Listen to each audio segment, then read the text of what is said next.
আমার সকল প্রিয় ছাত্রছাত্রীকে জানাই আমার চ্যানেলের তরফ থেকে স্বাগতম। তো স্টুডেন্ট দেখো, আজকে আমি স্বরভক্তি বা বিপকর্ষ ক্লাস 5 নিয়ে আলোচনা করছি। ঠিক আছে, অবশ্যই ভিডিওটি শেষ পর্যন্ত দেখবে, তাহলে খুব সুন্দরভাবে বুঝতে পারবে যে এই স্বরভক্তিটা কী।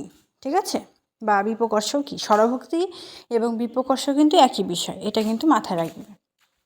দেখো দেখো স্বরভক্তি বা বিপকর্ষ উচ্চারণের সুবিধার জন্য প্রয়োজনে সংযুক্ত ব্যঞ্জন বর্ণকে ভেঙে তার মধ্যে স্বরধ্বনি আনার রীতিকে কি বলা হয়? স্বরভক্তি। ঠিক আছে, অর্থাৎ ভাগ করা। ঠিক আছে, বা বিপকর্ষ। আবারও বলছি, উচ্চারণের সুবিধার জন্য প্রয়োজনে সংযুক্ত ব্যঞ্জন বর্ণকে ভেঙে তার মধ্যে স্বরধ্বনি আনার যে ব্যাপারটা বা যা রীতি, তাকে কিন্তু আমরা স্বরভক্তি বা বিপকর্ষ বলবো।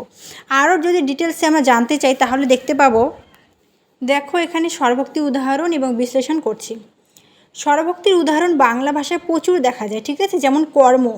কর্ম, ঠিক আছে, এটাকে কিন্তু আমরা, এটা উচ্চারণের সুবিধার জন্য কিন্তু করম।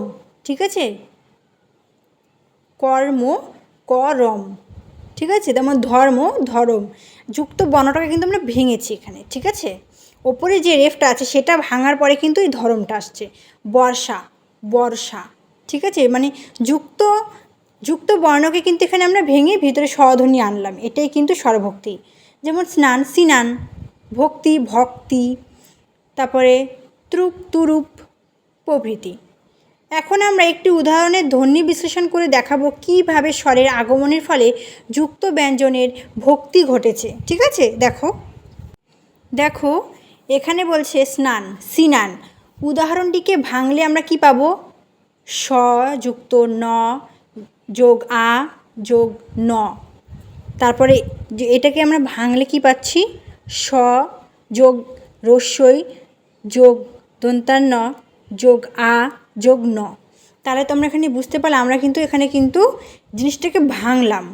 কি ভাঙলাম? তো স এর পরে কিন্তু এখানে আমরা রস্যই কিন্তু আনছি। ঠিক আছে, এইভাবে কিন্তু স ও ন যুক্ত ব্যঞ্জন ছিল। ঠিক আছে, দুইয়ের মাঝে রস্যই স্বর আসার ফলে দুই ব্যঞ্জনের মাঝে কিন্তু ভাঙন এলো। কি বুঝতে পারলে তো কীভাবে স্বরভক্তি ঘটে এবং স্বরভক্তিটা কি? সবসময় মনে রাখবে, ভক্তি অর্থাৎ ভাঙ্গা। আরও কিছু এখানে আমরা যদি অকারের আগমনের ক্ষেত্রে কর্ম, করম, ধর্ম, ধরম, হর্ষ, হরস, স্নান, সিনান, শ্রী, ছিবি, ছিরি, রত্ন, রতন, স্বপ্ন, স্বপন, জন্ম, জনম। ঠিক আছে, এমনভাবে কিন্তু চলে আসছে। তোমরা কিন্তু খুব ভালো করে এগুলো পড়বে। যেমন আগের ভিডিওতে আমি তোমাদের স্বরসঙ্গতি, এই ভিডিওতে তোমাদের স্বরভক্তি একে একে কিন্তু আলোচনা করব। এই ছোট ছোট যে টিকাগুলো রয়েছে এর মধ্যে থেকে বেশ কয়েকটা কিন্তু টিকা তোমরা কমন পাবে। ঠিক আছে, এর জন্য প্রত্যেকটা কিন্তু স্কিপ করা যাবে না। অবশ্যই কিন্তু খুব ভালো করে বুঝে পড়তে হবে। যদি বুঝে পড়ো তোমার কিন্তু ভালো লাগবে, তোমার মাথায় কিন্তু চাপ মনে হবে না। ঠিক আছে, thanks for watching. After all, thank you সকলকে।